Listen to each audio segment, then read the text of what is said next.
I wanted to modify one of my bench grinders to accept these thin cutoff wheels and at the same time make modifications to it that would make it safer to use a wheel like this on a bench grinder. Now the reason I wanted to do that is I wanted to make cuts in sheet metal, controlled cuts, very nice slots, or cutting a piece completely off. Whatever I want to a piece of sheet metal, actually small pieces of sheet metal. And take something like this and also put slots into it accurately. So we're going to take a look at that. We're going to go over to the workshop and I'll show you how I modified things and actually see it in action.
So here's the grinder with the cutoff wheel mounted.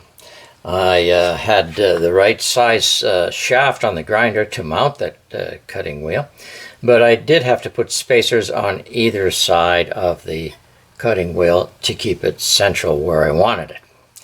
Now this cover is the original cover, and this is the original part that the cover screwed to.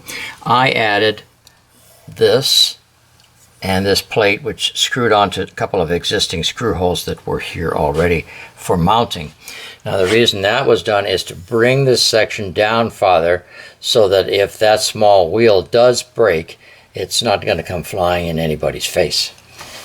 The other thing I've done is I put this larger tool rest on here, much larger than the little tiny one that was there, so I can hold things in a stable fashion on it.